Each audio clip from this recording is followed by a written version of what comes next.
Operation లేకుండా మోకాలు మరియు నడునొప్పులకు అత్యాధునిక చికిత్స, చిన్న ఇంజెక్షన్ తో పరిష్కారం. Elites pain and pain management. Pregnancy confirm అయ్యాక మొదటి 3 నెలలు చాలా ఇంపార్టెంట్ అంటూ ఉంటారు. ఆ 3 నెలలు ఎలాంటి కేర్ తీసుకోవచ్చు అంటారు? ఆఫీస్కి వెళ్తేనే కాలక్షేపం అవుతుంది, ఇంట్లో కూర్చుంటే ఇంకా వామిటింగ్స్ ఎక్కువ అవుతాయి. ఎందుకంటే ఖాళీగా ఉంటే సో అలాంటి వాళ్ళకి కొన్ని సప్లిమెంట్స్ ఉంటాయి. ఫస్ట్ 3 నెలలు ఎంతైతే ఇంపార్టెంటో డెలివరీకి లాస్ట్ చివరి నెల ఏదైతే ఉందో అది కూడా అంతే ఇంపార్టెంట్. ఆ టైంలో ఎలాంటి కేర్ తీసుకోవాలి? లాస్ట్ 3 months ఎవరికైనా ప్రెగ్నెన్సీలో అన్నిటికంటే క్రూషియల్ టైం. ఇప్పుడు జనరేషన్కి చెప్తున్నాను. చాలా మంది పెద్దవాళ్ళు కూడా చెప్తుంటారు, వెంటనే పెయిన్స్ రాగానే హాస్పిటల్కి వెళ్తే నార్మల్ డెలివరీస్ చాలా తక్కువగా చేస్తుంటారు, పెయిన్స్ ఎక్కువ వచ్చిన తర్వాత వెళ్దాము అని చెప్పి. దాని గురించి ఏం చెప్తారు?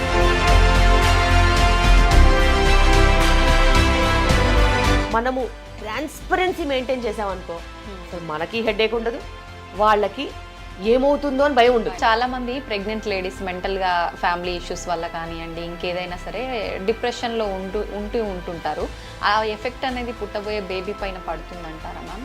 బేబీ అనేది మీ పరిస్థితులకి అతీతంగా పెరగదు. పరిస్థితి ఎలా ఉంటుందో బేబీ మీద అదే ప్రభావం ఉంటుంది.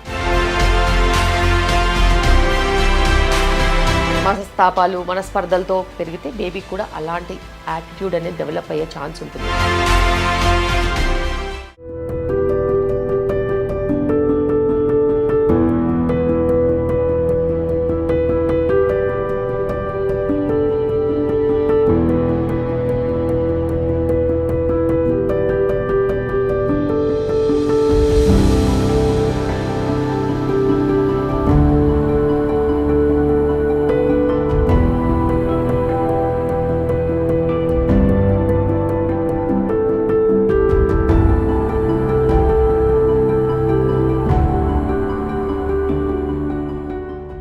నమస్కారం, వెల్కమ్ టు ఐ డ్రీమ్. నేను మీ విజిత. ప్రతి తల్లికి కూడా ప్రసవం అనేది ఒక పునర్జన్మ లాంటిది. అయితే ప్రసవంకి ముందు అయితే ఏమి, తర్వాత అయితే ఏమి, తల్లి అయినా బిడ్డ అయినా ఎన్నో రకాల ఇబ్బందులు పడుతూ ఉంటారు. అలాంటి ఇబ్బందులు పడకుండా ఉండాలి అన్న ఒక మంచి డాక్టర్ని అయితే మనం చూస్ చేసుకోవాల్సి ఉంటుంది. దాంతోపాటు చాలా జాగ్రత్తలు కూడా తీసుకోవాల్సి ఉంటుంది. ఇప్పుడు ప్రస్తుతం నాతో పాటు ఉన్నారు డాక్టర్ కె శిల్పిరెడ్డి గారు.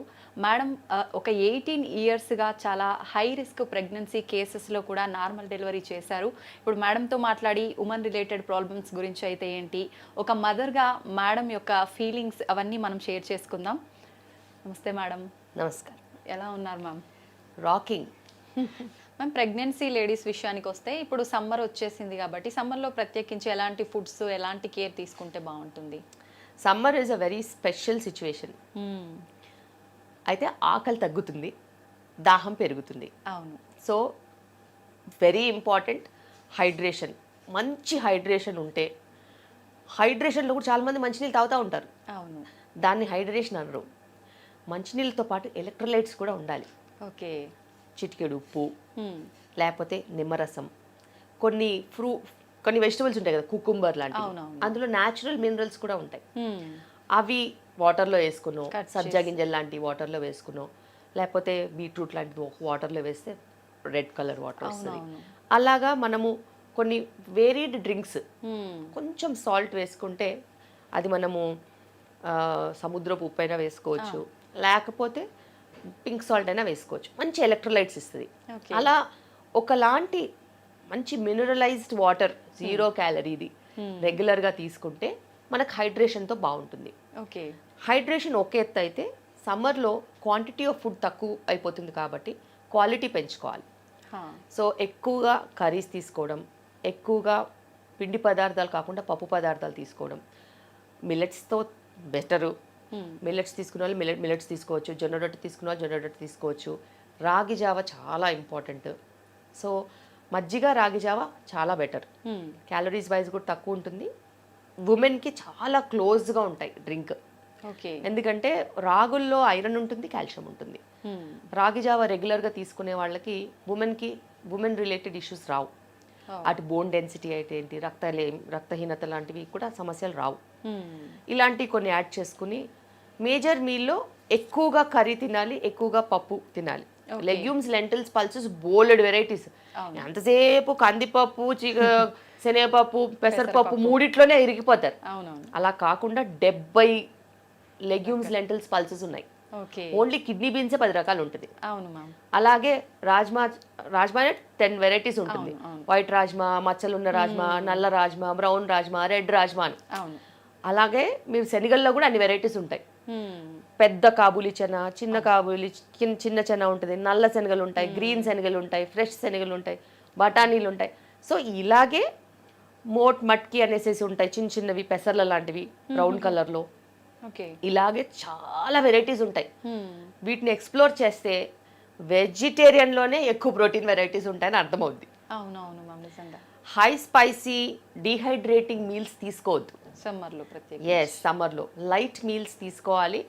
ఎక్కువ స్పైస్ కంటెంట్ లేకుండా మనము జాగ్రత్త బ్యాలెన్స్ చేసుకోవాలి. అలాగే మ్యాంగోస్ వచ్చాయని ఓవర్గా తినొద్దు. ఎప్పుడన్నా ఒకసారి ఒక మ్యాంగో, హాఫ్ మ్యాంగో తింటే ప్రాబ్లం లేదు.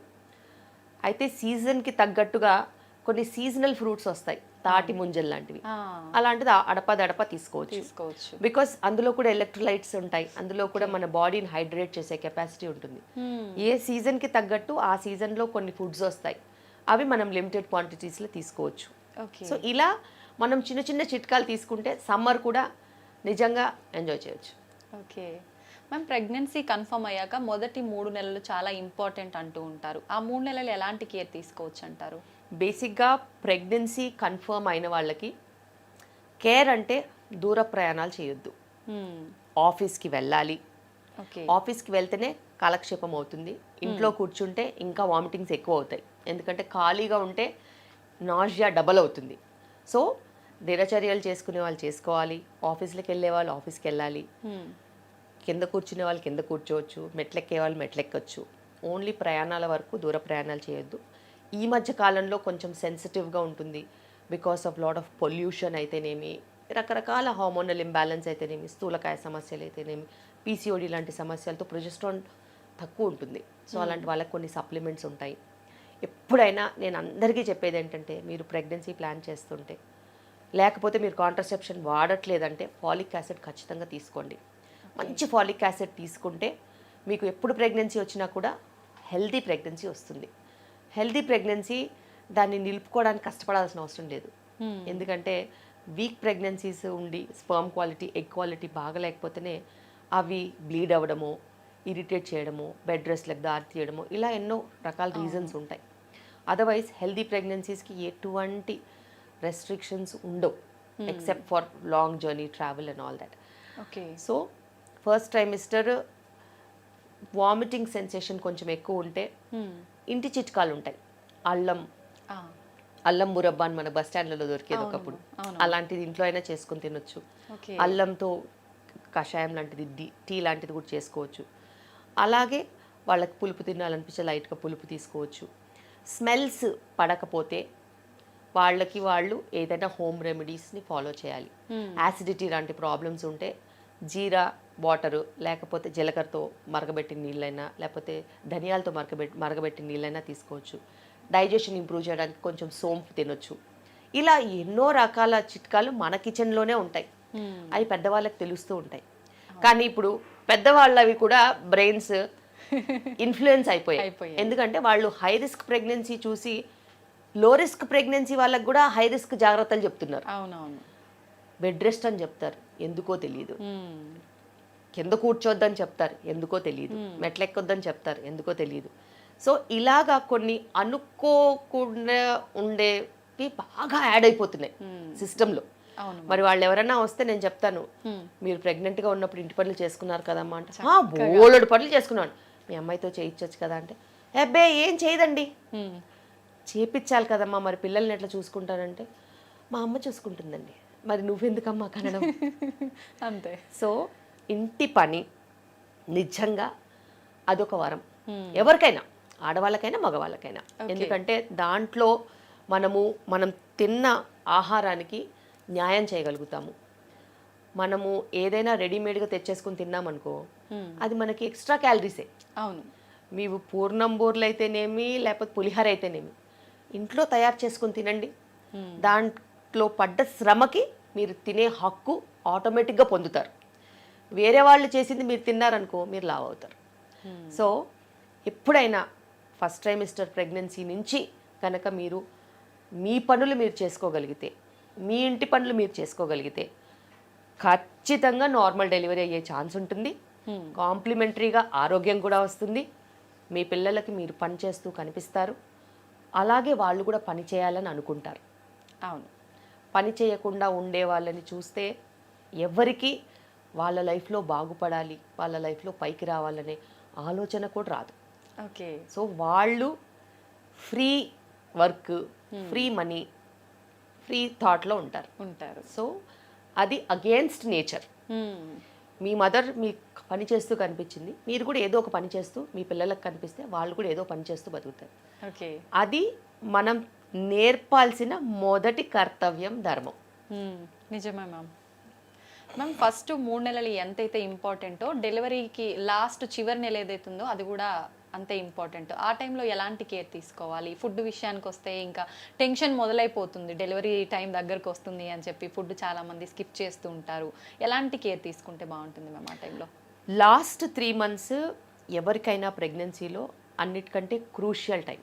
ఎందుకంటే ఇప్పుడు జనరేషన్కి చెప్తున్నాను, వాళ్ళకి ఎక్కువగా బేబీ వెయిట్ పెరిగేది లాస్ట్ 3 months. సో వాళ్ళ గ్రోత్ స్కాన్కి అనుగుణంగా వాళ్ళు ఆహారం తీసుకోవాలి.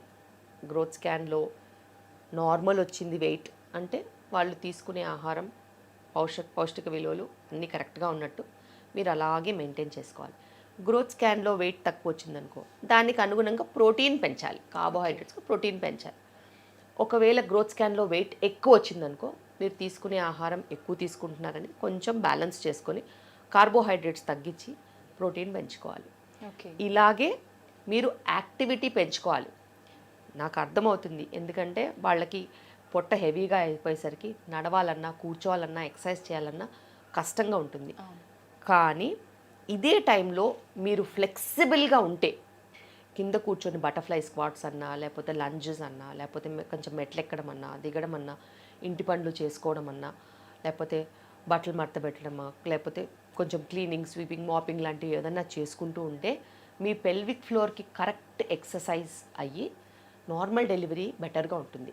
అదేవిధంగా లాస్ట్ 3 monthsలో మీరు మంచి ఫ్లెక్సిబుల్గా, యాక్టివ్గా వర్క్ చేసినట్టు అయితే డెలివరీ ఎలాగో సులువుగా అవుతుంది.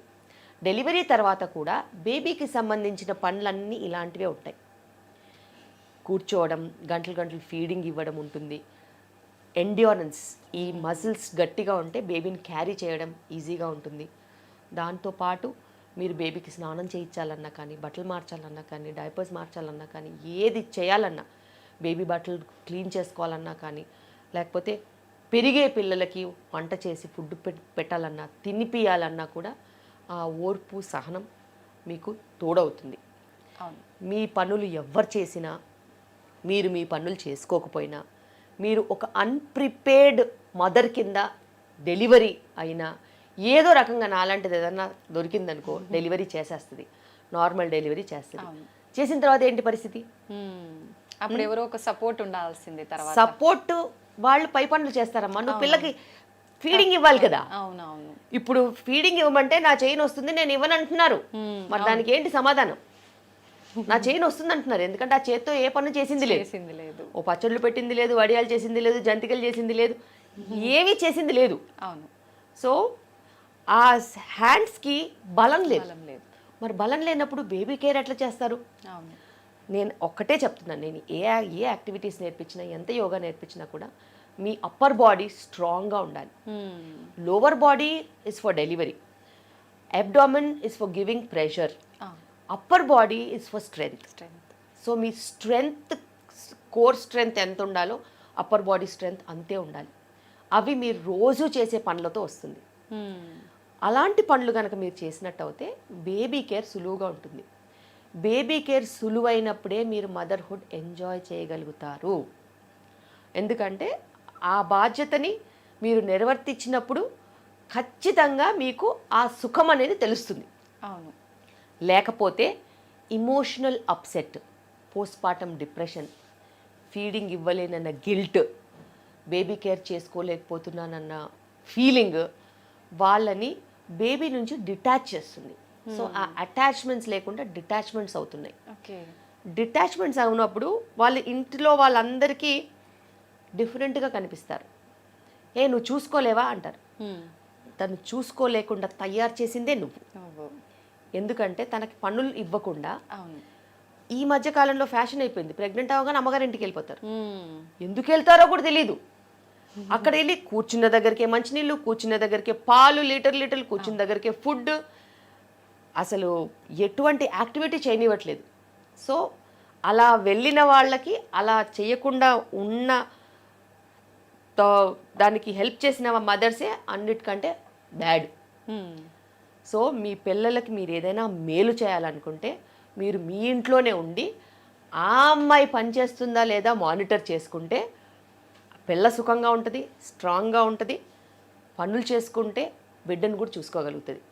మీరు మీ మాతృత్వం ఎంజాయ్ చేశారు కదా, పనులు చేసుకుంటూ పిల్లల్ని పెంచుకుంటూ, అలాగే మీ పిల్లలు కూడా తయారవ్వాలి. అంతేగాని ప్రెగ్నెంట్ అవగానే మా అమ్మాయి చేసుకోలేదు, నేను మా ఇంటికి తీసుకెళ్తా, బాబు వాంతులు వస్తున్నాయి, వీక్ అయిపోతుంది, తీసుకెళ్తాను. ఇదే పిల్ల ఏమో 70 కిలోలు ఉంటుంది, 4 కిలోలు తగ్గలేదా వామిటింగ్ వస్తే? 7 కిలోలు కూడా తగ్గినా నష్టం లేదు. అస్సలు వెయిట్ తగ్గనివ్వరు. క్వింటల్ వెయిట్ పెరుగుతూ ఉంటే వీళ్ళకి అదేం పరమానందము. 20 కిలోలు 30 కిలోలు పెంచుతారు. అసలు అదంతా కరెక్ట్ కాదు. హయ్యర్ వెయిట్స్ ఉన్నవాళ్ళు ఎక్కువగా వెయిట్ పెరగాల్సిన అవసరం లేదు. మదర్స్ కొంచెం వాళ్ళు కంట్రోల్ అయితే, ఈ మధ్య మదర్ ఇన్ లాస్ కూడా అట్లాగే తయారయ్యారు. వాళ్ళకి వాళ్ళ పిల్లలు నెక్స్ట్ ప్రోజని వస్తుందని అంటే వీళ్ళకి రెస్ట్ ఇచ్చేయడం, అది చాలా చాలా రాంగ్. ఫిజికల్గా యాక్టివ్గా ఉండాలి. బెడ్ రెస్ట్ తీసుకోవాల్సిన కారణాలు కొన్నే ఉంటాయి. వీళ్ళ బిహేవియర్ చూసి ఇప్పుడు మా ఆబ్స్టెట్రిషియన్స్ కూడా వాళ్ళేమనుకుంటారేమో అనేసి వాళ్ళ లాంగ్వేజ్లోనే మాట్లాడుతున్నారు. అవునమ్మా రెస్ట్ ఇవ్వండి, అవునమ్మా బెడ్ రెస్ట్ ఇవ్వండి. ఎందుకంటే ఇంకో లైన్ అసలు డిస్కస్ చేయాల్సిన అవసరమే లేదు కదా, లేకపోతే. సో వాళ్ళు కూడా తానా అంటే తందానా అంటున్నారు. అవి ఇంకా బ్యాడ్గా అవుతున్నారు, ఇంకా వెయిట్ ఎక్కువ అయిపోతుంది, బేబీ సెక్షన్స్కి లీడ్ అవుతున్నాయి. సో నేను మట్టుకు నా దగ్గర మీరు చూసుంటారు అక్కడ no travelling, no work from home, ఎటువంటి లెటర్స్ ఇవ్వను, మీరు ఆఫీస్కి వెళ్ళాల్సిందే, హోమ్ టౌన్కి ట్రావెల్ చేయడానికి పర్మిషన్ ఉండదు. సో అలా నేను పెట్టాను. ఎందుకంటే వాళ్ళు వెళ్ళి అనవసరంగా వెయిట్ గెయిన్ అవుతున్నారు. తర్వాత నాకే ప్రాబ్లము, వాళ్ళకే ఫ్యూచర్ ప్రాబ్లం. ఫ్యూచర్ వాళ్ళకి కనిపించదు కదా, కానీ నాకు కనిపిస్తుంది వాళ్ళ ఫ్యూచర్. సో నేను ఎంత వీలైతే అంతగా రెస్ట్రిక్ట్ చేయాలని చూస్తున్నాను.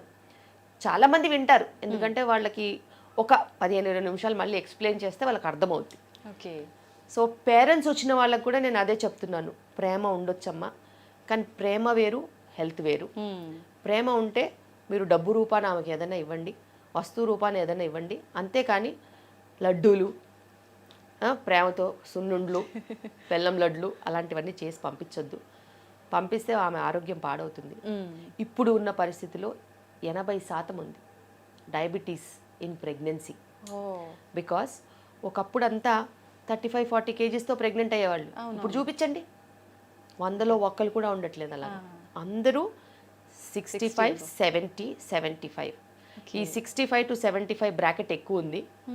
75 నుంచి 120 బ్రాకెట్ కూడా 30% ఉన్నారు. 35 నుంచి 45 kgs బ్రాకెట్ 2% అయ్యారు. ఇప్పుడు నేను నా ప్రాక్టీస్ గురించే చెప్తాను. ఊళ్ళల్లో కూడా కార్బోహైడ్రేట్స్, రైస్ అవైలబిలిటీ ఉంది కాబట్టి, పండుతోంది కాబట్టి కార్బోహైడ్రేట్స్ తిని వెయిట్ వస్తుంది. పీసీఓడి సమస్యలు వస్తున్నాయి. సో ప్రాబ్లమ్స్ అన్ని చోట్ల ఉన్నాయి. వాళ్ళు చూడట్లేదు, కనిపిస్తున్నాయి కానీ చూడట్లేదు. ఏ తల్లి అయినా కానీ తను ప్రెగ్నెంట్గా ఉన్నప్పుడు ఒక 35-40 kgs ఉన్నప్పుడు నువ్వెందుకు వెయిట్ పెరుగుతున్నావు ఇలాగా అని కూతురుని అడుగుతోందా? లేదు. కనీసం కూతురికి వంట నేర్పిస్తోందా? మరి వంట నేర్పించినప్పుడు నువ్వు ఎలా బతకాలో చెప్పలేనప్పుడు, బయట ఫుడ్ తింటున్నప్పుడు వారానికి ఒక్కసారికి మించి నువ్వు తినొద్దు అని చెప్పలేని పరిస్థితిలో ఉన్నప్పుడు వీళ్ళ ఆరోగ్యం వాళ్ళ చేతిలో ఎలా ఉంటుంది? ఉండదు. అది ఆలోచించాలి కదా వాళ్ళు. So home cooking is the first thing that should happen. చిన్న పిల్లల దగ్గర నుంచి పెద్దగా అయ్యేంత వరకు ఇంట్లో వంట అనేది చాలా ఇంపార్టెంట్. వాళ్ళకి రావాలి, వాళ్ళు స్వయం కృషి చేసి వండుకోగలగాలి. వేరే వాళ్ళు వండింది తింటే వెయిట్ పుట్ ఆన్ అవుతారు. వాళ్ళు క్వాలిటీగా ఫుడ్ తింటున్నారని నమ్మకం ఉండదు. మనం వంట చేసుకుంటే మనము ఆర్గానిక్ కొనుక్కోవచ్చు, నీట్గా కడుక్కోవచ్చు, పద్ధతిగా వండుకోవచ్చు. ఎంత నూనె పడుతుంది, ఎంత తింటున్నామో ఉంటుంది. మనం క్యాలరీస్ బర్న్ చేస్తాం కాబట్టి మనం తిన్నదానికి మనం లావ్ అవ్వం, ఆరోగ్యంగా ఉంటాం. క్యాలిక్యులేషన్స్ అన్ని కరెక్ట్గా ఉంటాయి. వండే వాళ్ళు ఎప్పుడు ఎక్కువ తిన్నారు చూడండి. అవును మ్యామ్. ఎందుకంటే వాళ్ళకి ఆ కష్టం తెలుసు. తెలుసు. వండని వాళ్ళు, హోటల్లో వెళ్ళిన వాళ్ళు అడ్డదిడ్డంగా తింటారు. వాళ్ళు లావ్ అవుతారు. స్థూలకాయ సమస్యలతో పాటు వచ్చే బీపీలు, షుగర్లు, కొలెస్ట్రాల్, ఫర్టిలిటీ సమస్యలు, అన్ని ప్రాబ్లమ్స్ ఉంటాయి. కానీ ఇంట్లో పేరెంట్సే చెప్పాలి, ఖచ్చితంగా వాళ్ళని రెస్ట్రిక్షన్లో పెట్టాల్సిందే. మ్యామ్, నార్మల్ డెలివరీ విషయానికి వస్తే వన్స్ ప్రెగ్నెన్సీ కన్ఫర్మ్ అయిన దగ్గర నుంచే మనము ఆ ప్లానింగ్ అనేది ఉండాలంటారా? ఖచ్చితంగా. ఎందుకంటే ప్రెగ్నెన్సీ ప్లాన్ చేసుకున్నప్పటి నుంచి మనకి 8 months ఉంటుంది. అవును. ఓకే, ఏదైనా అలవాటు అవ్వాలి అని అంటే అంత టైం పడుతుంది. లేకపోతే దేవుడు అనేవాడు ఓవర్ నైట్ ఇచ్చేయచ్చుగా పిల్లల్ని. అవును, అంతేగా. ఇప్పుడు 9 months జరిగే గ్రోత్ ఓవర్ నైట్గా కూడా ఇచ్చేయచ్చుగా, ఏముంది అందులో. అంతే. సో అన్ని మంత్స్ ఎందుకు ఇస్తాడు అని అంటే ఒక మనిషి మారడానికి, ఒక బేబీ గ్రో అవ్వడానికి, ఒక మదర్ ఫిజికల్గా మెంటల్గా సెట్ అవ్వడానికి, ఒక ఫ్యామిలీలో ఇది ఇమడడానికి, ఒక ఫాదర్ కింద రెడీ అవ్వడానికి. ఆ జర్నీ అనేది లేకపోతే వేస్ట్. అవును. ఆ జర్నీలో ఎన్నో రకాల అనుభూతులు, ఎన్నో రకాల మంచి చెడులు ఉంటాయి. అవును. ప్రెగ్నెన్సీలో వైఫ్ని ఎలా చూసుకుంటే వైఫ్ జీవితాంతం గుర్తుపెట్టుకుంటుంది. డెలివరీలో నువ్వు వైఫ్కి ఎంత మంచి సపోర్ట్ ఇస్తే నిన్ను జీవితాంతం గుర్తుపెట్టుకుంటుంది. డెలివరీ అయిన తర్వాత వైఫ్కి ఎంత సపోర్ట్ ఇస్తే as a person emotional binding అనేది ఉంటుంది. సో అవన్నీ కూడా మనకి లైఫ్ లాంగ్ ఉండే మెమరీస్. దాన్ని కలిసి చేస్తే ఆ బాండింగ్ అనేది ఫర్దర్గా డెవలప్ అవుతుంది. అవును. సో విడివిడిగా చేస్తే నాకు సంబంధించింది కాదు నీకు సంబంధించిందంటే అది ఎక్కువ రోజులు నిలబడదు. ఖచ్చితంగా రెస్పాన్సిబిలిటీ అనేది ఇద్దరిపైన ఉండాలి. ఖచ్చితంగా. కానీ అబ్బాయిలు చాలా మంది అంత సపోర్ట్గా ఉండరు కదమ్మా. చాలా వరకు ఈ జనరేషన్ ఉంటున్నారు. ఎందుకంటే నేను చూస్తున్నాను కదా, వాళ్ళు చెకప్స్కి వస్తారు, యోగా క్లాసెస్కి వస్తారు, ఈవెంట్స్కి వస్తారు, ట్రైన్ అవుతారు, డెలివరీ టైంలో లేబర్ సపోర్ట్ వస్తారు, నొప్పి ఉన్నప్పుడు కొంచెం మసాజెస్కి హెల్ప్ చేస్తారు, డెలివరీ అయిన తర్వాత బేబీ కేర్కి కూడా హెల్ప్ చేస్తున్నారు, మదర్ రెస్ట్ తీసుకునేలాగా వాళ్ళు కూడా వర్క్ చేసుకుంటూ హెల్ప్ చేస్తున్నారు. సో అలా మార్పు అనేది రావాలి. ఎందుకంటే ఇప్పుడు ఆడవాళ్ళు మగవాళ్ళు ఇద్దరు వర్క్ చేస్తున్నారు కాబట్టి ఇద్దరు ఇంటి పని చేసుకోవాలి, ఇద్దరు పిల్లల బాధ్యత తీసుకోవాలి. సో ఇప్పుడు జనరేషన్ ఖచ్చితంగా చేంజ్ అవుతున్నారు, అందులో డౌట్ లేదు. వాళ్ళ ఇంట్లో వాళ్ళ మదర్ ఏం చెప్పినా, నీకెందుకురా ఈ పని అని చెప్పినా కూడా వాళ్ళ మదర్ది వింటూ సరే అమ్మా అని అంటూ మళ్ళీ భార్య దగ్గరకు వచ్చి సపోర్ట్ అనేది ఇస్తున్నారు. బికాస్ అటు నో అని చెప్పరు, ఇటు నో అని చెప్పరు. వాళ్ళు లౌక్యంగా ఉండాలంటే ఇద్దరికి నో చెప్పొద్దు, ఇద్దరు చెప్పింది ఫాలో అవ్వాలి, తనకు నచ్చింది తను చెయ్యాలి. తన బాధ్యత పిల్లల వైపు ఈక్వల్గా ఉంది కాబట్టి తను బిడ్డలని ఖచ్చితంగా చూసుకోవాల్సిందే, ఇంటి పని కూడా ఖచ్చితంగా చేయాల్సిందే. ఓకే మ్యామ్, నార్మల్ డెలివరీ అవ్వాలి అని అంటే కొంతమందికి పెయిన్స్ వాటంతట అవే రావు, ఇంజెక్షన్స్ ద్వారా పెయిన్స్ వస్తూ ఉంటాయి. అంటే అలా వచ్చిన వాళ్ళకు కూడా నార్మల్ డెలివరీ అయ్యే అవకాశాలు ఉంటాయా మ్యామ్?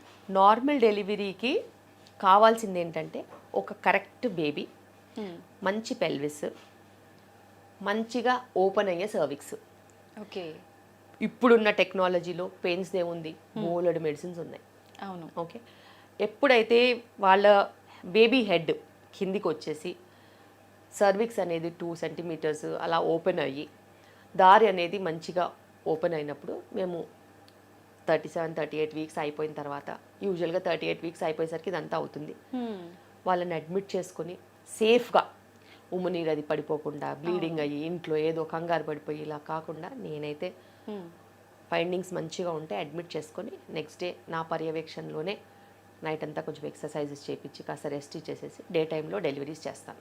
ఓకే, అలాగే మనకి వాళ్ళకు కూడా ఒక సెక్యూరిటీ ఉంటుంది, అవును, సేఫ్టీ ఉంటుంది, కంగారు ఉండదు, ఏదైనా ఎమర్జెన్సీలు ఏమన్నా అయిపోతుందని భయం ఉండదు.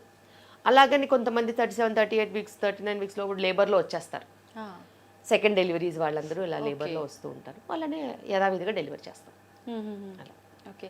చాలా మంది పెద్దవాళ్ళు కూడా చెప్తుంటారు, వెంటనే పెయిన్స్ రాగానే హాస్పిటల్కి వెళ్తే నార్మల్ డెలివరీస్ చాలా తక్కువగా చేస్తుంటారు, పెయిన్స్ ఎక్కువ వచ్చిన తర్వాత వెళ్దాము అని చెప్పి. దాని గురించి ఏం చెప్తారు? బేసిక్గా మీరు చూస్ చేసుకునే డాక్టర్ నార్మల్ డెలివరీస్ చేస్తుందా లేదా చాలా ఈజీ కనుక్కోవడం. నార్మల్ డెలివరీస్ చేసే వాళ్ళ దగ్గరికి వెళ్తే వాళ్ళు చేస్తారు. ఓకే. అండ్ ఎప్పుడైనా కూడా డెలివరీస్ అనేది ఒక వ్యవస్థలో వచ్చే మనుషులను బట్టి జరిగే పరిణామాలు ఉంటాయి. మనుషులు కరెక్ట్గా లేరనుకో ఆ వ్యవస్థలో నార్మల్ అయ్యేవి కూడా అవ్వవు. మనుషులు కరెక్ట్గా వచ్చారనుకో వ్యవస్థలో అలాగే డెలివరీ రేట్ మేనేజ్ అవుతుంది. సో అంతమందిలో ఒక్కరు భయపడినా చాలు, ఆ భయపడిన వాళ్ళ డ్యూటీలో అన్ని సెక్షన్స్ అవ్వడానికి. సో అలా కాకుండా ఒకరికి మీరు బాధ్యత ఇచ్చారనుకో వాళ్ళే మీకు పర్యవేక్షిస్తారు. మీకు నార్మల్ డెలివరీ అయ్యేలాగా యాంటీనేటల్ కేర్ ఉంటుంది, డెలివరీ అప్పుడు కేర్ ఉంటుంది, మీ బాధ్యత కింద పోస్ట్ డెలివరీ కూడా కేర్ ఉంటుంది. సో మీరు చూస్ చేసుకోవాలి, ఎందుకంటే అది దాచలేము అసలు. ఇప్పుడు మీరు చెకప్స్కి వెళ్ళారు, ఒక దగ్గర కూర్చున్నారు, 4-5 వచ్చారు, మీకేం డెలివరీ అయింది చెప్తారు కదా. అవునవును. అందుకే మేము ఇక్కడ ఏం చేసాము, యోగా క్లాసెస్ ఉంటాయి ప్రతి ఆదివారం పొద్దున. మీరందరూ యోగా క్లాసెస్కి రావచ్చు ఫ్రీ. ఒక వారం యోగా ఉంటుంది, ఒక వారం జుంబా ఉంటుంది, ఒక వారం మ్యూజిక్ థెరపీ, అట్లా ఏవో అన్నీ నడుస్తూ ఉంటాయి. అలా 30, 40, 50, 60 మంది ప్రెగ్నెంట్ కపుల్స్ వస్తారు. వాళ్ళు మాట్లాడుకుంటారు. గ్రూప్స్ పెట్టాం, వాట్సాప్ గ్రూప్స్ ఉంటాయి. నా పేషెంట్స్ అందరూ వాట్సాప్ గ్రూప్లో ఉంటారు. వాళ్ళు కరెక్ట్గా మాట్లాడుకుంటారు. దాచుకోవడం ఏముండదు, దాపరికాలు ఏముండవు. ఎవరు డెలివరీ అయితే వాళ్ళు స్టోరీ పెడతారు. ఎవరు డెలివరీ ఎలా అయిందో వాళ్ళు పెడతారు. వాళ్ళందరూ గ్రూప్గా ఉంటారు కాబట్టి వాళ్ళు మాట్లాడుకుంటారు. వాళ్ళ ముందు వీళ్ళు నార్మల్ డెలివరీ అయితే వీళ్ళకి కూడా మేము అవుతామని ధైర్యం ఉంటుంది. సో అలా ఒకవేళ సెక్షన్ అవుతే ఎందుకైందో తెలిసిపోద్ది కదా, తెలుస్తుంది రీజన్. ఇది ఒక రీజన్ వల్ల అయింది, నాకు ఆ రీజన్ లేదు. సో అలా మనము ట్రాన్స్పరెన్సీ మెయింటైన్ చేసామనుకో అసలు మనకి హెడేక్ ఉండదు, వాళ్ళకి ఏమవుతుందో అని భయం ఉండదు. అందరూ మంచిగా డెలివరీలు అవుతూ ఉంటే వాళ్ళు మేము అడ్మిట్ అయ్యాం కదా, ఇంక రేపటికి ఈ టైంలో డెలివరీ అయిపోతామని వాళ్ళు పక్కాగా ధైర్యంగా ఉంటారు. అంతే.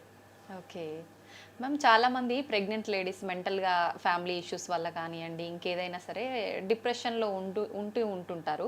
ఆ ఎఫెక్ట్ అనేది పుట్టబోయే బేబీ పైన పడుతుందంటారా మ్యామ్? డెఫినెట్గా.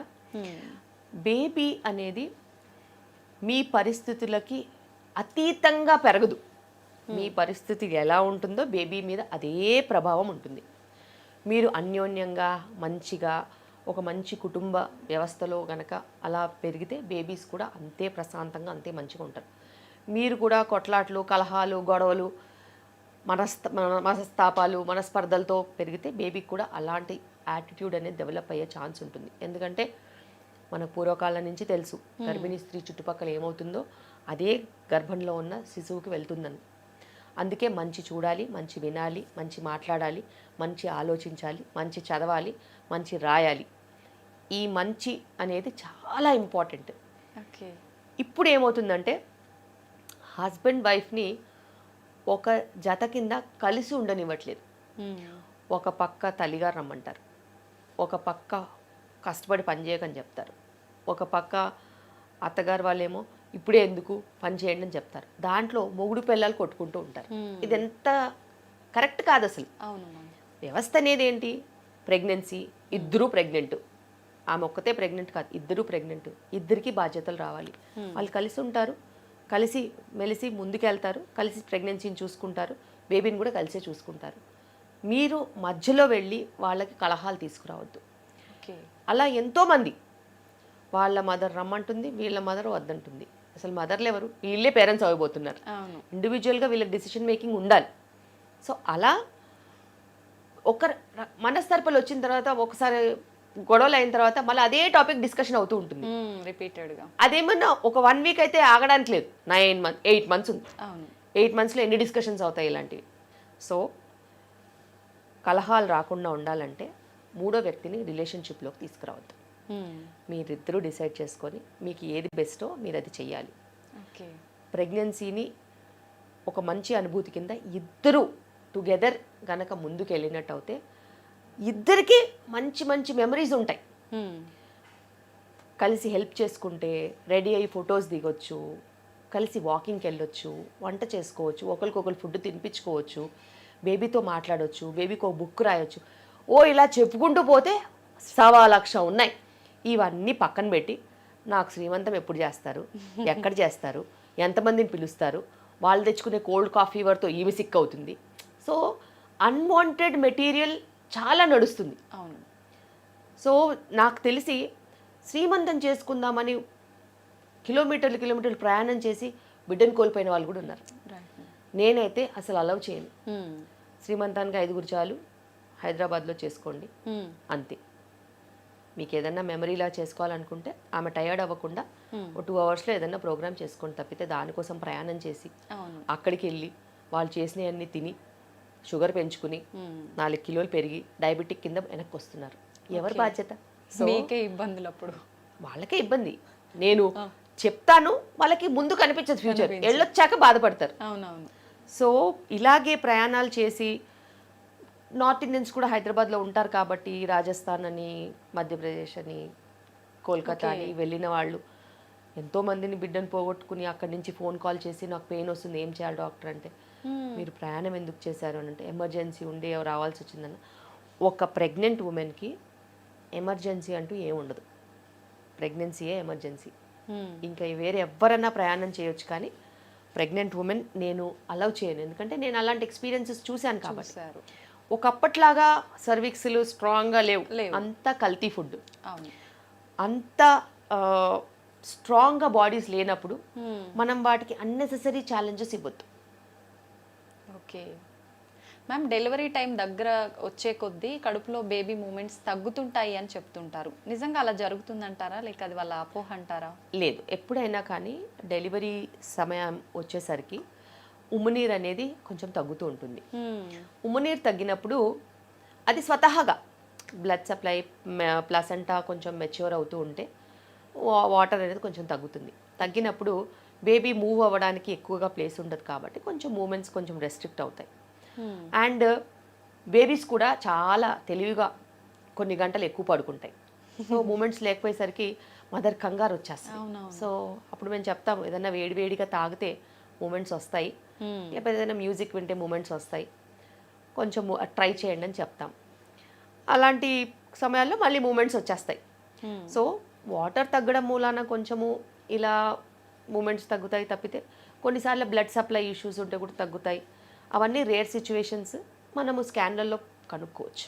ఓకే మ్యామ్, చాలామంది పిల్లలు మానసికంగా వీక్గా పుడుతుంటారు కొన్ని సందర్భాల్లో. అప్పుడు గర్భంలో ఉన్నప్పుడు జరిగే కొన్ని సిచ్యువేషన్స్ని బట్టి అలా పుడుతుంటారా, లేదంటే జెనెటిక్స్ ప్రాబ్లం అయి ఉంటుందంటారా? ఇప్పుడు ఉన్న పరిస్థితుల్లో చాలా రకాల ఫ్యాక్టర్స్ పిల్లలు, అప్పుడే పుట్టిన పిల్లలు, సంవత్సరం లోపు పిల్లలు, 5 సంవత్సరాల లోపు పిల్లల మీద చాలా ప్రభావం చూపిస్తున్నాయి. ఒక తల్లి యొక్క మానసిక శారీరక మార్పులు అనేవి ప్రెగ్నెన్సీలో చాలా ఇంపార్టెంట్. శారీరక మార్పులు అంటే మనం మంచి ఆహారం తీసుకునే టైంకి మెడిసిన్స్ వేసుకుంటే ఓకే, కానీ మానసికంగా తను ఏదైనా ఆందోళనకు ఉన్నట్టయితే తన చుట్టూ గొడవలు, రచ్చ, దాని తర్వాత చాలా ఇన్సెక్యూరిటీస్, తిట్లు, ఏడుపులు, ప్రెషర్స్, స్ట్రెస్తో ఉన్నట్టు అవుతాయి. అవన్నీ బేబీస్కి ట్రాన్స్ఫర్ అవుతాయి. ఆ బేబీస్ కొంచెం ఇరిటబుల్ బేబీస్ కింద ఉంటారు. వాళ్ళకి కారణం లేకుండా ఏడవడము, ఇరిటబుల్గా ఉండడము, బాగా కడుపు నొప్పి వచ్చినట్టు కీయని అరవడము, ఇలాంటివి కొన్ని చూస్తూ ఉంటాం. అదేవిధంగా ఫస్ట్ కపుల్ ఆఫ్ ఇయర్స్ అంటే 1 to 5 years లోపు పిల్లలకి ఎక్కువగా మనం స్క్రీన్ టైం ఇచ్చినా, ఫోన్ ఇచ్చినా, టీవీ ఇచ్చినా, లేకపోతే ల్యాప్టాప్స్ లాంటివి, ఐప్యాడ్స్ లాంటివి ఇచ్చేస్తే ఎక్కువ టైం కోసము వాళ్ళు కూడా దానికి వన్ సైడ్ ఇన్ఫర్మేషన్కి అలవాటు పడిపోయి చాలా ఇరిటబుల్గా చేస్తారు. ఆ స్క్రీన్ తీయగానే బాగా ఏడవడము, దొల్లడము, రకరకాలుగా చేస్తున్నారు. సో అందులో 2-3 రకాలు ఉంటాయి. ఒకటి జెనెటిక్ ప్రభావంతో ఆటిజం లాంటి ప్రాబ్లమ్స్ రావడము, ఆటిజం స్పెక్ట్రమ్ డిజార్డర్ కూడా ఉండొచ్చు, అటెన్షన్ డెఫిసిట్ డిజార్డర్స్ ADHD కూడా ఉండొచ్చు, ఎన్వైరన్మెంటల్ ఇన్ఫ్లుయెన్సెస్తోని రకరకాల మానసిక ప్రాబ్లమ్స్ ఉండొచ్చు. అందుకే హస్బెండ్ వైఫ్కి చెప్తాం మేము, గొడవలు పడద్దు, కలిసి ఉండాల్సిన సమయం, మంచి మెమరీస్ చేసుకోవాల్సిన సమయంలో కలహాలు లేకుండా చూసుకోవాలి, పిల్లల మీద ప్రభావం పడుతుంది అనేసి. అదేవిధంగా పుట్టిన పిల్లల దగ్గర నుంచి కొన్ని సంవత్సరాల వరకు వాళ్ళకి వైబ్రేషన్స్ కూడా తెలుస్తాయి. ఏదైనా నెగటివ్ వైబ్రేషన్స్ నడుస్తూ ఉంటే వాళ్ళకి అది ఎఫెక్ట్ అయ్యే ఛాన్సెస్ ఉంటాయి. వాళ్ళ మెంటల్ గ్రోత్లో ఇంపాక్ట్ చేస్తాయి. ఓకే, వాళ్ళకి support, love, care, attention, time ఇవన్నీ కూడా చాలా ఇంపార్టెంట్ పిల్లలకి. ఎవరో ఒకరు ఇంతకుముందు ఉమ్మడి కుటుంబాలు కదా, చాలా బాగా ఉండేవాళ్ళు, ఒకరు కాకపోతే ఒకరు బాగా చూసుకునేవాళ్ళు, కుటుంబ వ్యవస్థ చాలా స్ట్రాంగ్గా ఉండేది. ఇప్పుడు ఇండివిజువల్ న్యూక్లియర్ ఫ్యామిలీస్ అయిపోయేసరికి ఇద్దరే మనుషులు, దాంట్లో ఒక మేడు వచ్చిపోతూ ఉంటుంది, ఒక బేబీ. సో వాళ్ళకి కలవడానికైనా, మాట్లాడడానికైనా, చూడడానికైనా, ఇంటరాక్ట్ అవ్వడానికైనా వీళ్ళిద్దరు పనిచేస్తుంటే ఏం మిగిలింది? సో ఇలాంటివి ఎన్నో రకాల సిచ్యువేషన్స్లో నుంచి బయటకు వచ్చేవే ఈ మానసిక సమస్యలు. ఓకే, అవి ముందు ముందు ఎక్కువ అవుతాయి ఖచ్చితంగా. అందుకే చాలామంది ఇప్పుడు కొత్తగా సెంటర్స్ ఉంటాయి కదా, చైల్డ్ డెవలప్మెంట్ సెంటర్స్. ఇప్పుడు చైల్డ్ డెవలప్మెంట్ సెంటర్స్కి చాలా డిమాండ్ ఉంది. ఎందుకంటే ముందు ముందంతా ఇలాంటి ఆక్యుపేషనల్ థెరపీ కోసం వచ్చే పిల్లలు ఉంటారని. దానికంటే అన్నిటికంటే ఇంపార్టెంట్ కుటుంబ వ్యవస్థ అనేది మెరుగుపడాలి, అందరూ కలిసి ఉండాలి, పిల్లలకి ఆ ప్రేమ, ఆప్యాయత అనేది ఇవ్వాలి. మీరు ఇవ్వలేని సమయం మీ ఇంట్లో ఇంకెవరన్నా ఉంటే, అమ్మమ్మలు, తాతలు, ఎవరైనా, వాళ్ళు మాట్లాడుకోవడానికి మనుషులు ఉండాలి, మంచి చెడు చూసుకోవడానికి, అబ్జర్వ్ చేసుకోవడానికి ఉండాలి. వాళ్ళకి ఆ హక్కు. మీరు చిన్నగా ఉన్నప్పుడు మీరు అమ్మమ్మలు, తాతలు అందరితో కలిసి ఉన్నారు కదా, మరి వీళ్ళని ఎందుకు డిప్రైవ్ చేస్తున్నారు? సో మీరు ప్రైవేట్ స్పేస్ కోసం ట్రై చేస్తుండొచ్చు, మీకు మీ ప్రైవసీ అనేది ఇంపార్టెంట్ అవుతుండొచ్చు, కానీ సైన్స్ హ్యాస్ డిఫైన్డ్ దట్ ఈ స్పేస్ అని వెళ్ళిన వాళ్ళకి స్పేసే మిగులుతుంది, ఇంకేం మిగలదు. సో స్పేస్ అనేది మీరు మీ సొంతంగా మీ చుట్టూ అమర్చుకోవాలి తప్పితే అందరి నుంచి దూరంగా వెళ్ళిపోతే కష్టం. దానికి ఎన్నో రకాల సమస్యలు ఉంటాయి, ముందు ముందు తెలిసి వస్తాయి, కానీ తెలిసి వచ్చిన తర్వాత మీరు వెనక్కి వెళ్ళి మార్చుకోలేరు కదా. సో ఈ రోజే దాని గురించి ఆలోచించాలి. కుటుంబ వ్యవస్థ అనేది చాలా స్ట్రాంగ్ బాండింగ్తో ఉండింది. చిన్న చిన్న రీజన్స్, ప్రైవసీ లేదనో అదో ఏదో అనుకుని దాన్ని పోగొట్టుకోవద్దు. ఎందుకంటే దానివల్ల నష్టం మీకు లేకపోతుండొచ్చు, మీ పిల్లలకైతే ఉంటుంది. నిజం మేడం, చాలా కరెక్ట్గా చెప్పారు. ఇప్పుడు ఈ మధ్యకాలంలో మొత్తం అసలు మీరు అన్నట్టుగా ఇద్దరే పెద్దవాళ్ళు ఉన్న ఫ్యామిలీస్ చాలా తక్కువ, ఉన్న వాళ్ళని తీసుకెళ్ళి ఓల్డేజ్ హోముల్లో పడేయటం ఇలాంటివే చూస్తున్నాం. మ్యామ్, నార్మల్ డెలివరీ విషయానికి వస్తే IVF, IUI పద్ధతిలో ప్రెగ్నెన్సీ వచ్చిన వాళ్ళకు కూడా సాధ్యపడుతుందంటారా? ఖచ్చితంగా. నా దగ్గరకు వచ్చిన వాళ్ళు ఎవరైనా కూడా మెయిన్ స్ట్రీమ్ ఆబ్స్టెట్రిక్స్లో వెళ్ళిపోతారు. వాళ్ళకి రిస్క్ ఫ్యాక్టర్స్ ఉంటే వాళ్ళు హై రిస్క్ ప్రెగ్నెన్సీ మెడికేషన్స్ మీద ఉంటారు. ఓకే, డెలివరీకి వచ్చేసరికి అప్పుడున్న condition, baby condition, mother condition, delivery కండిషన్ని బట్టే మనం లేబర్ అనేది ప్లాన్ చేస్తాం. వాళ్ళు IVF అని సెక్షన్ చేసే హ్యాబిట్ మాకు లేదు. అండ్ మా దగ్గర IVF చేసుకుని వచ్చిన వాళ్ళు నార్మల్ వాళ్ళకంటే ఫాస్ట్గా డెలివరీ అవుతారు, 3 hours ముందు డెలివరీ అవుతారు వీళ్ళే. ఎస్, IVF చేసుకునే వాళ్ళకి, ఒక నార్మల్గా ప్రెగ్నెన్సీ అయిన వాళ్ళకి, IUIతో ప్రెగ్నెన్సీ వచ్చిన వాళ్ళకి ముగ్గురికి సేమ్ టైంలో లేబర్ మనం స్టార్ట్ చేసినట్టు అవుతే IVF వాళ్ళు 3 hours ముందు అవుతారు, దాని తర్వాత IUI వాళ్ళు అవుతారు, దాని తర్వాత నార్మల్గా కన్సీవ్ అయిన వాళ్ళు అవుతారు. ఓకే, కానీ ముగ్గురికి సేమ్ అవకాశం ఉంటుంది నార్మల్ డెలివరీ అవ్వడానికి. సో ఈ రీజన్స్తో అయ్యాయని చెప్పి ఎప్పుడూ మేము సెక్షన్ చేయము. అలాగే ఫైబ్రాయిడ్స్ ఉన్న వాళ్ళకి, అలాగే BP ఉన్న వాళ్ళకి, ఎవరికైనా. థైరాయిడ్ ఉన్న వాళ్ళకి కూడా ఎక్కువగా సిజేరియన్స్ అవుతుంటాయి? లేదు, థైరాయిడ్కి సిజేరియన్కి అసలు లింక్ లేదు. Thyroid one of the problems that can be controlled very well. మనకి ఇప్పుడు టీమ్ ఆఫ్ ఎండోక్రైనాలజిస్ట్, ఫిజిషియన్లు ఉన్న తర్వాత thyroid can be controlled. And food కూడా మనం ఛానలైజ్ చేసుకొని కరెక్ట్గా తీసుకోవాలి. Okay, operations only for obstetric reasons, mother related reasons, baby related reasons. Baby related reasons heart beat down అవ్వడము, బేబీ మోషన్ పాస్ చేయడము, లేకపోతే బేబీకి ఏదైనా బయటికి రావడానికి బేబీ చాలా పెద్దగా ఉండడం, ఇవే రీజన్స్. ఇంకా వేరే ఇంకేమన్నా రీజన్స్ ఉంటే ఉంటాయి. మదర్ సైడ్ ప్లసంటా మొత్తం కిందికి ఉండడం, పెల్విస్ నేరోగా ఉండడం, బిగ్ బేబీ స్మాల్ పెల్విస్, లేకపోతే బాగా నేరోగా ఉన్న పెల్విస్ ఉండడం, మాయ మొత్తం అడ్డుగా ఉండడం, ఇవి మదర్ సైడ్ రీజన్స్. సో ఇలాగా ఏదైనా హై కార్డియాక్ అబ్నార్మాలిటీ ఉన్న మదర్స్ ఏమన్నా ఉంటే వాళ్ళకి లేబర్ లోడ్ తట్టుకోకపోవడం అలాంటివి ఏమన్నా ఉంటే సెక్షన్ చేయాల్సిన అవసరం వస్తుంది. లేకపోతే ట్రిప్లెట్స్ లాంటివి ఏదన్నా ఉంటే తప్పితే, ట్విన్స్ కూడా ఒక బేబీ హెడ్ డౌన్ ఉంటే నార్మల్ అవుతుంది, ఆ ప్రాబ్లం లేదు. సో ఇలా కొన్ని స్పెసిఫిక్ రీజన్స్ తప్పితే మనము వేరే ఏమీ రీజన్స్ ఉండవు. ఓకే. ఒకప్పటి కాలంలో అయితే ట్విన్స్ అయినా కూడా ఖచ్చితంగా నార్మల్ డెలివరీ అంటే వాళ్ళకి తెలిసేది కాదు కదా, ఇప్పుడు తెలిసి భయం ఇండ్యూస్ చేసి ముందు నుంచే పెడుతున్నారు. Okay okay. సో ఆ భయంతోనే సగం టైమ్స్ గ్రో అవ్వట్లేదు. అవునవును. ఇప్పుడు బిడ్డ ఇద్దరు బిడ్డలు ఉన్నా కానీ ప్రెగ్నెన్సీ గ్రో అయ్యే ఛాన్సెస్ ఉన్నాయి. మనం తీసుకోవాల్సిన జాగ్రత్తలు తీసుకునే టైంకి తీసుకోవాలంతే. ఓకే. అలా. సో నేను దెబ్బతిన్నాను కాబట్టి నేను ట్విన్స్ వాళ్ళకి ప్రత్యేకంగా కొంచెం కేర్ ఎక్కువ తీసుకొని వాళ్ళకి ఎక్కువగా ఎన్ఫోర్స్ చేసి మానిటర్ చేసుకుని వాళ్ళకి నార్మల్ డెలివరీ అవకాశం ఉంటే కూడా నేను నార్మల్ డెలివరీస్ చేస్తాను. ఓకే మ్యామ్, ప్రెగ్నెన్సీ అనగానే చాలా రకాల మూడ్ స్వింగ్స్ ఉంటుంటాయి. ట్విన్స్ విషయానికి వస్తే ఫుడ్ కానీ ప్రతి ఒక్కటి కూడా ఎక్కువ తీసుకోవాల్సి ఉంటుందా అనే ఒక సందేహం చాలా మందిలో ఉంటుంది. ఎలా ఉంటుంది వీళ్ళకి వాళ్ళకి డిఫరెన్స్ అని ఎలా ఉంటుంది మ్యామ్? బేసిక్గా పాతకాలంలో ఆడవాళ్ళు బేసిక్గా వంట అదంతా చేసి ఇంటి పని అదంతా చేసి మగవాళ్ళందరూ తిన్నాక మిగిలిపోయిన ఫుడ్ తినేవాళ్ళు. సో వాళ్ళకి న్యూట్రిషన్ అనేది ఉండేది కాదు. ఓకే. అండ్ ఇంట్లో అందరికన్నా లాస్ట్గా తినేవాళ్ళు. ఫస్ట్ తినే ప్రెగ్నెంట్ ఉన్నా కూడా ఫస్ట్ తినే క్వశ్చనే లేదు లాస్ట్. ప్రీవియస్ కొన్ని జనరేషన్స్ చూసినట్టయితే మీ మదర్ వాళ్ళకు కూడా అదే పరిస్థితి ఉంది. కానీ ఇప్పుడు అలా కాదు. ఇప్పుడు మీరు వంట చేసుకోవచ్చు, మీ చాయిస్ ఆఫ్ ఫుడ్ మీరు తినొచ్చు, మీరు డాక్టర్ చెప్పింది తినొచ్చు, మీరు అందరికన్నా ముందు తినొచ్చు.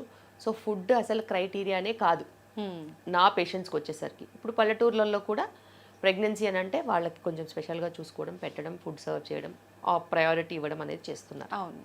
కానీ వాళ్ళు ఒక్కటి గుర్తుపెట్టుకోవాలి ఏంటంటే ప్రెగ్నెన్సీలో 300 క్యాలరీస్ కంటే బేబీకి ఎక్స్ట్రా అవసరం లేదు. ఓకే. సో అట్లా 2 బేబీస్ అనుకున్నా కానీ 600 క్యాలరీస్ కంటే ఎక్కువ లేదు. ఇప్పుడు తినడమే 3000 క్యాలరీలు పైన తింటున్నారు. నిజం. పని మట్టుకు 1000 క్యాలరీస్ కూడా వర్క్ బర్న్ చేసే పని చేయట్లేదు. లేదు. అవును. సో ఈ లెక్క అండర్ న్యూట్రిషన్ క్వశ్చన్ లేదు, రైట్ న్యూట్రిషన్ ప్రశ్న అనేది ఉంటుంది. మంచి ప్రోటీన్ తీసుకోవాలి, కార్బోహైడ్రేట్స్ కూడా కాంప్లెక్స్ కార్బ్ తీసుకుని వైటమిన్స్ న్యూట్రిషన్ ఉన్న ఫ్రెష్ ఫుడ్ తీసుకుంటే బాగుంటుంది. ఓకే. అండ్ ఈ పచ్చళ్ళతో అన్నం తినడాలు ఇలాంటివి ఎక్కువ చేయొద్దు. Because nutritionally 0 calories. జ్యూసులు తాగేయడాలు వీటి వల్ల ఎటువంటి లాభం ఉండదు. ఒక ఫ్రూట్లో ఉన్న లాభము ఎప్పుడూ జ్యూస్లో రాదు. So pregnant women stop drinking juices. So ఇది చాలా చాలా ఇంపార్టెంట్. పీనట్స్లో ఉన్న వాల్యూ న్యూట్రిషన్ ఆల్మండ్స్లో కూడా సేమ్ ఉంటుంది. So almonds, walnuts, cashew nuts ఇవన్నీ తినాల్సిన అవసరం లేదు. ఉత్త పల్లీల్లో కూడా అంతకన్నా ఎక్కువ బలం ఉంటుంది. సో ప్రిఫరెన్షియల్ ట్రీట్మెంట్ అవసరం లేదు. బేసిక్గా ఉన్న దాంట్లోనే మనం శుభ్రంగా తినొచ్చు. అండ్ ట్విన్స్ కూడా అబ్బోమంటూ న్యూట్రిషన్ ఏమి అక్కర్లేదు, కానీ హెవీనెస్ ఉంటుంది కాబట్టి వాల్యూమ్ ఆఫ్ ఫుడ్ ఒకేసారి పోదు. సో స్మాల్ క్వాంటిటీస్ ఓపిక్గా కొంచెం ఫ్రీక్వెంట్గా తీసుకోవాలి. ఓకే. మెడికల్ కేర్ చాలా ఇంపార్టెంట్ ట్విన్స్లో ఉంటుంది. ఓకే. డెలివరీ విషయానికి వస్తే వాళ్ళకు వీళ్ళకు అంటే సేమ్ ఇబ్బందులే ఉంటాయా మ్యామ్? ఎప్పుడైనా కానీ డెలివరీ అనేది డెలివరీ అయిన తర్వాత కొన్ని కాంప్లికేషన్స్ ఉంటాయి. లేబర్కి ముందు, లేబర్ అండ్ డెలివరీ అయిన తర్వాత. లేబర్కి ముందు ఏంటి, స్థూలకాయ సమస్యలు ఉన్న వాళ్ళకి బీపీ, షుగర్లు ఉండి ప్రీటర్మ్ డెలివరీస్ కానీ, ఇన్ఫెక్షన్స్ ఉన్న వాళ్ళకి ప్రీటర్మ్ డెలివరీస్ కానీ, ఇలా అవి కొన్ని సమస్యలు. లేబర్లో ఉన్నప్పుడు నార్మల్ బేబీస్ నార్మల్గా అవడము, బిగ్ బేబీస్ కొంచెం టైం పట్టడము అలా ఉంటుంది. డెలివరీ అయిపోయిన తర్వాత బిగ్ బేబీస్ డెలివరీ అవుతే మదర్కి రక్తస్రావం ఎక్కువ అవ్వడము, పీపీహెచ్ లాంటి సమస్యలు, లాక్టేషన్కి కొంచెం ఎక్కువ డిమాండ్ ఉంటుంది, తక్కువ సప్లై ఉంటుంది, అలాంటి సమస్యలు, లాచింగ్ ఇష్యూస్. ఇలా ప్రీటర్మ్ డెలివరీస్ అయిన వాళ్ళకి ఫీడింగ్ ఇమ్మీడియట్గా రాదు, బ్రెస్ట్ మిల్క్ ఎక్స్ప్రెస్ చేసి ఇవ్వాలి, ఫీడింగ్ ట్రైనింగ్ ఉంటుంది, దాని తర్వాత లాచింగ్ ట్రైనింగ్ ఉంటుంది. సో ఏ స్టేజ్లో ఏ ఫేజ్లో ఉన్న ప్రాబ్లమ్స్ ఆ ఫేజ్లో ఉంటాయి. దాన్ని మనము పద్ధతిగా నేర్చుకుని మన లైఫ్ స్టైల్లో ఇముడ్చుకుని ముందుకెళ్ళాలి. ఓకే. డెలివరీ అయిన ఫస్ట్ వీక్లో తల్లి ఎలాంటి కేర్ తీసుకోవాలి ma'am? First of all delivery అయిన తర్వాత తను బేబీని హ్యాండిల్ చేయగలగాలి, ఫిజికలీ మెంటలీ ఆల్సో.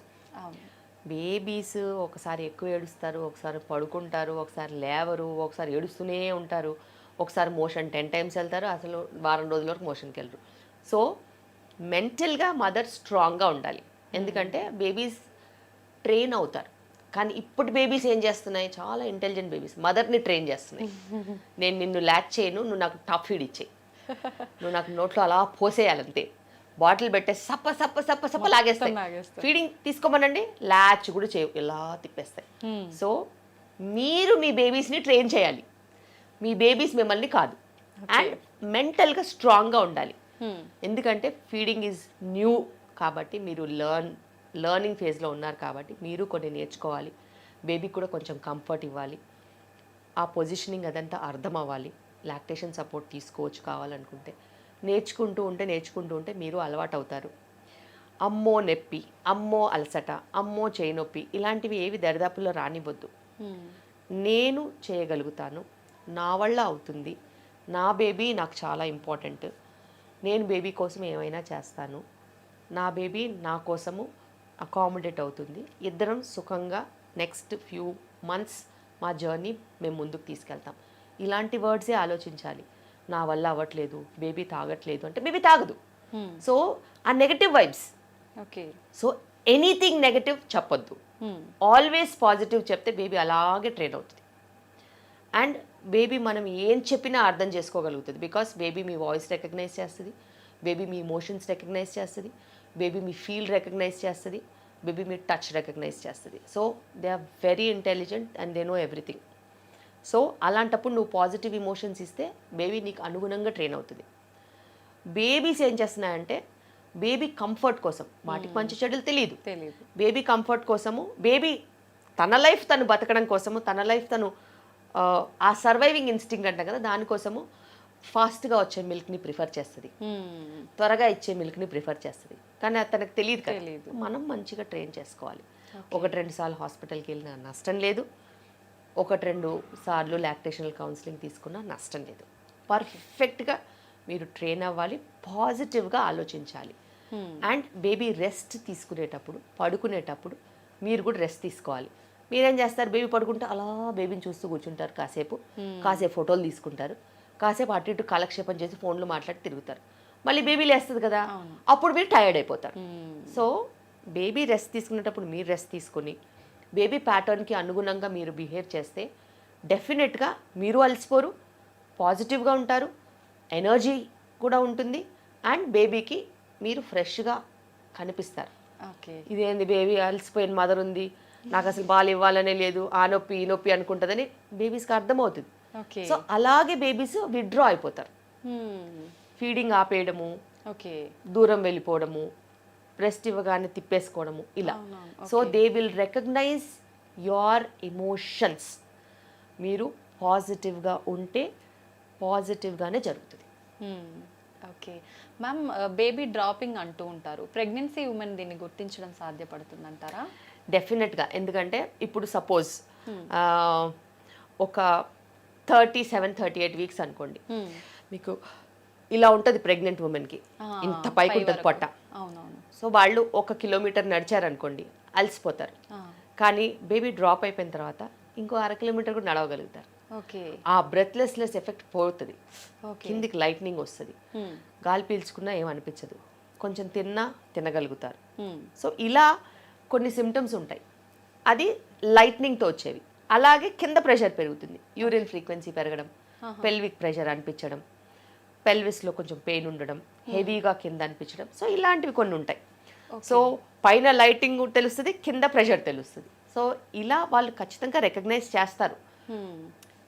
ఎందుకంటే ఇప్పుడు చాలా సెన్సిటివ్గా ఉన్నారు కదా, ఒక దగ్గర కూర్చుని ఎక్కువ పని చేస్తున్నారు కాబట్టి వాళ్ళకి పని లేనప్పుడు వాళ్ళకి చిన్నది ఏదైనా మార్పు వచ్చినా తెలిసిపోద్ది. ఇంతకు ముందు అంతా పొలంలో పనులకి వెళ్ళేవాళ్ళు, ఇటుకల పని, సిమెంట్ పని, లేకపోతే ఇంకో పనికి వెళ్ళేవాళ్ళు. వాళ్ళు చేసే బండెడ్ చాకరీకి 4-5 సెంటీమీటర్లు అయిపోయి ఇంకో 2 గంటల డెలివరీ ఉండగా ఇప్పుడు ఆమెకు పెయిన్ తెలుస్తుంది. ఎందుకంటే వాళ్ళు పనిలో పడిపోయి పెయిన్ కూడా పక్కన పెట్టేస్తారు. ఫస్ట్ ఈ పని అయిపోవాలి, తినడం అయిపోవాలి, అన్నీ అయిపోవాలి. రాత్రికి అన్ని పనులు అయిపోయి పడుకున్న తర్వాత ఒక నొప్పి తెలుస్తుంది. హాస్పిటల్ తీసుకెళ్లే లోపు డెలివరీ అవుతుంది. సో అలా ఇప్పుడు పరిస్థితి లేదు. ఎల్లుండి లేబర్ అంటే ఇప్పుడు వాళ్ళకి పెయిన్ తెలిసిపోద్ది. సో మీకు ఇప్పుడు కాదమ్మా ఇంకా 2 days పడుతుంది అంటే వాళ్ళు వినడానికి రెడీగా ఉండరు. ఐఎమ్ హ్యావింగ్ పెయిన్ అంటే ఇది పెయిన్స్ కాదు, జస్ట్ ఫాల్స్ పెయిన్స్. ఒక 2 days తర్వాత ఒరిజినల్ పెయిన్స్. 2 days ఇలా ఉంటుందా, నా వల్ల కాదు, నేను 2 days ఇలా ఉండే. అసలు ఆ టైం మీరు ఓపికతో ఉంటే డెఫినెట్గా ప్రోగ్రెస్ అవుతుంది. అసలు నిజంగా లేబర్ పెయిన్కి నార్మల్ పెయిన్ని ఎలా గుర్తించవచ్చు మేడం? డిఫరెన్స్ ఏముంటుంది? ఖచ్చితంగా చాలా డిఫరెన్స్ ఉంటుంది. ఎందుకంటే నార్మల్ పెయిన్ అనుకో ఒక షాక్ లాగా వస్తుంది, మేబీ 5 నిమిషాలు, 10 నిమిషాలు, అరగంట, గంట ఉంటుంది, మళ్ళీ వెళ్ళిపోద్ది. ఓకే. లేబర్ పెయిన్ అనుకో వచ్చిన పెయిన్ ఇంత ఫోర్స్తో వస్తుంది, నెక్స్ట్ ఒక అరగంటకి ఇంత అవుతుంది, దాని తర్వాత ఇంకో అరగంటకి ఇంత అవుతుంది, keeps on increasing, step up అవుతుంది. ఓకే. ఫోర్స్ స్టెప్ అప్ అవుతుంది, పెయిన్ ఇంక్రీజ్ అవుతుంది, ఫ్రీక్వెన్సీ ఇంక్రీజ్ అవుతుంది, అండ్ పెయిన్ వచ్చినప్పుడు డ్యూరేషన్ కూడా ఇంక్రీజ్ అవుతుంది. సో దీనికి చాలా తేడా ఉంటుంది. మీకు ఏమైనా చిన్న పెయిన్ ఉన్నప్పుడు చెప్తే వింటారు. నిజంగా లేబర్ పెయిన్స్ వచ్చినప్పుడు కూర్చోలేరు, నించోలేరు, మీరు ఏం కాదు అని చెప్తే మిమ్మల్ని కొడతారు. సో బేసిక్గా అంత చిరాగ్గా, అంత ఇరిటేటింగ్గా, అంత సివియర్గా ఉన్నప్పుడు ఆ మొహంలోనే అర్థమైపోద్ది ఎవరు లేబర్ పెయిన్స్తో వచ్చారో, ఎవరు ఫాల్స్ పెయిన్స్తో వచ్చారో అంత దూరంలో కూడా గుర్తుపడతాను నేను. సో చూడగానే గుర్తుపడతాం. ఓకే మేడం, ఇప్పుడు చాలా రకాల రీజన్స్ వల్ల మెన్స్ట్రువల్ సైకిల్ పోస్ట్ పోన్ కోసం చాలామంది మెడిసిన్ వాడుతున్నారు. దానివల్ల ప్రెగ్నెన్సీకి ఏమైనా ఎఫెక్ట్ అయ్యే అవకాశం ఉంటుందంటారా? ఫస్ట్ ఆఫ్ ఆల్ మెన్స్ట్రువల్ సైకిల్స్ని డిస్టర్బ్ చెయ్యకూడదు. ఎందుకంటే మెన్స్ట్రువల్ సైకిల్ అనేది ఒక న్యాచురల్ బ్యాలెన్స్గా వెళ్ళేది. ఫస్ట్ ఈస్ట్రోజన్ ఫేజ్, దాని తర్వాత ఈస్ట్రోజన్ అండ్ ప్రొజెస్ట్రాన్ ఫేజ్ 2 పడిన తర్వాత పీరియడ్ వస్తుంది. ఇందులో ఒక ఎగ్ ఫామ్ అయ్యి రిలీజ్ అయ్యి ప్రొజెస్ట్రాన్ సపోర్ట్తో అలా ఎగ్ 15 days వచ్చి దాని తర్వాత ప్రెగ్నెన్సీ లేకపోతే పీరియడ్ వస్తుంది. ఇలాంటి ఒక న్యాచురల్ ఫేజ్ని మీరు అన్వాంటెడ్ మెడికేషన్స్తో డిస్టర్బ్ చేస్తే బాడీ కన్ఫ్యూజన్లో పోతుంది. కన్ఫ్యూజన్లో పోయినప్పుడు అది ఎగ్ ఫామ్ చేయాలా, ఎగ్ ఎన్ని రోజులకు తీసుకెళ్ళాలి, ఎప్పుడు రిలీజ్ చేయాలి, రిలీజ్ అయిన ఎగ్ ప్రొజెస్ట్రాన్ 15 రోజులు రావాలా, 20 రోజులు రావాలా, ఇలా బాడీని మనం కన్ఫ్యూజ్ చేస్తాం. కన్ఫ్యూజ్ చేసినప్పుడు 50% of the time body will recover, 50% of the time they will not recover and they will have infrequent cycles, లేకపోతే ఫ్రీక్వెంట్ సైకిల్స్, లేకపోతే over bleeding, under bleeding or bleeding ఆగకపోవడం, క్లాట్స్ రావడం, ఇలా ఎన్నో సమస్యలతో వాళ్ళు వస్తారు.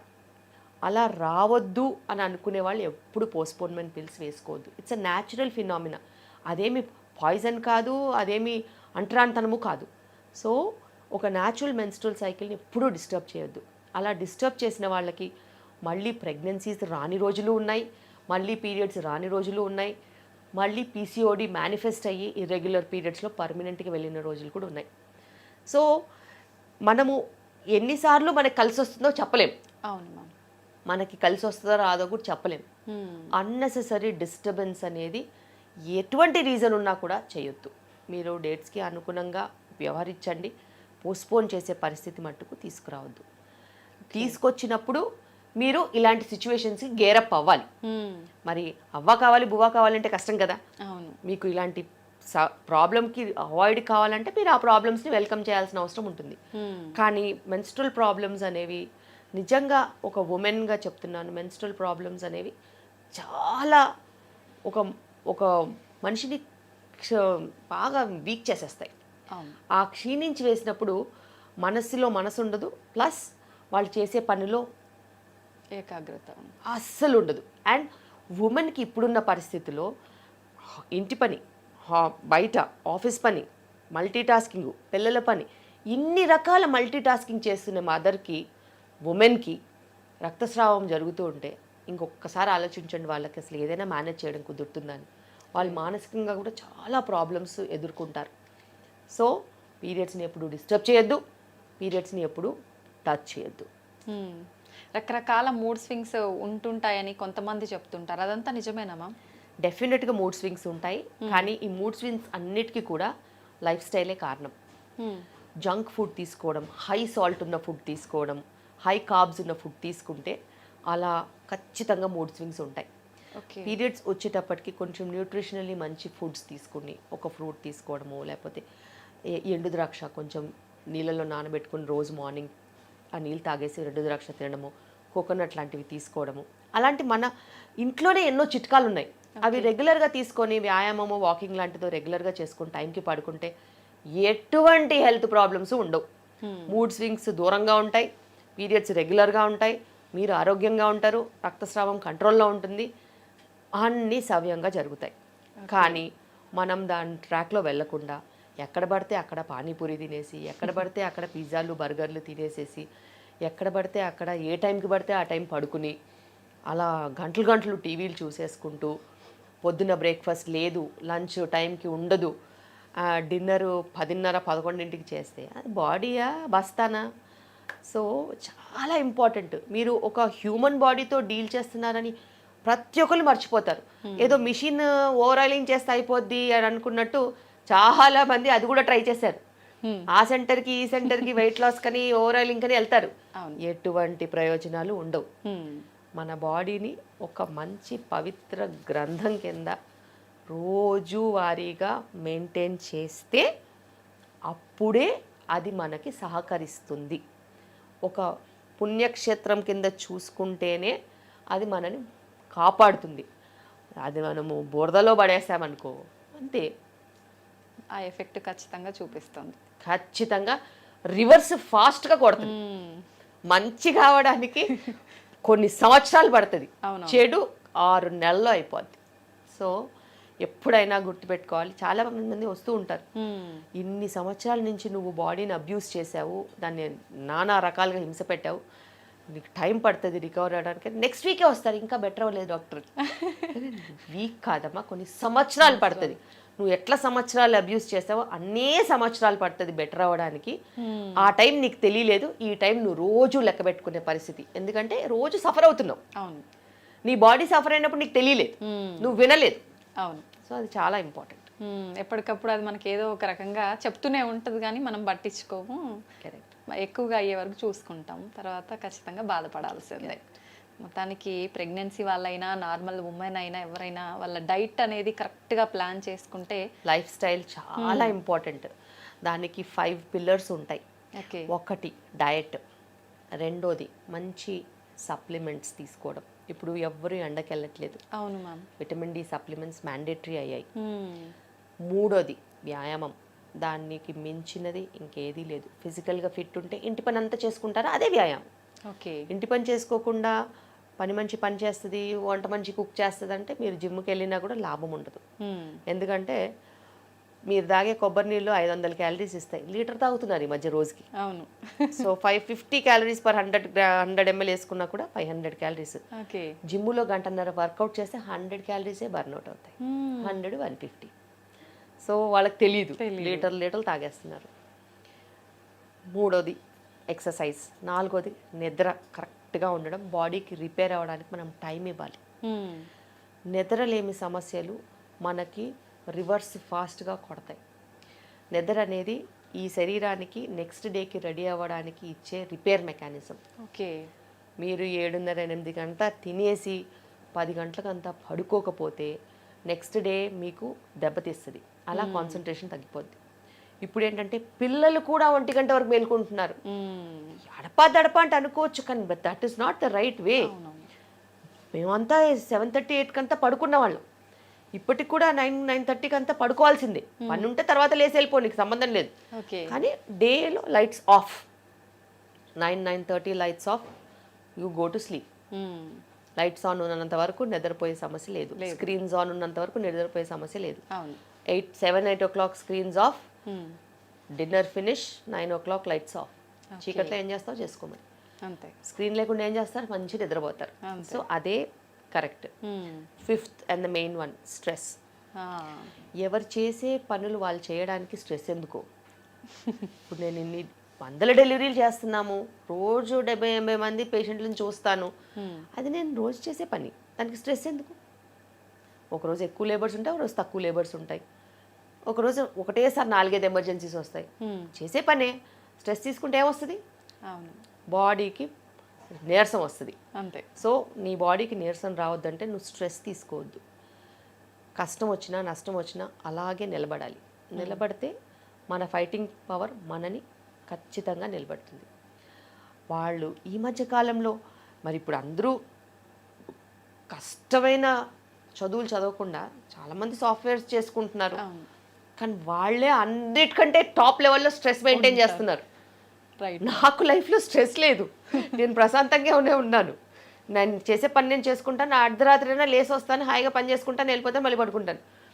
ఇప్పుడున్న కాలంలో స్ట్రెస్ మ్యాక్సిమం ఉండేది సాఫ్ట్వేర్ వాళ్ళకి.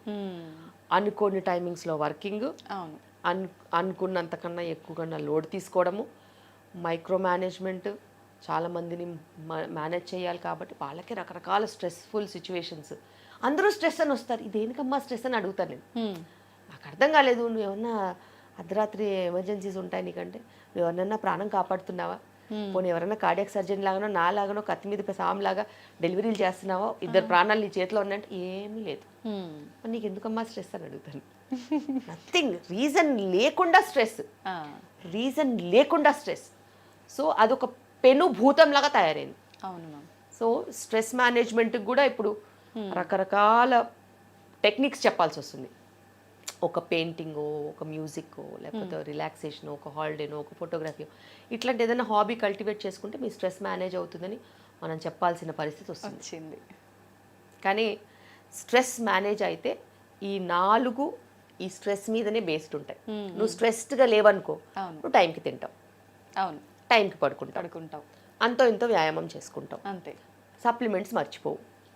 సో నువ్వు స్ట్రెస్ఫుల్గా ఉంటే ఈ 4 పడిపోతాయి. అదొక్కటే మెయిన్ పిల్లర్ అయిపోయింది.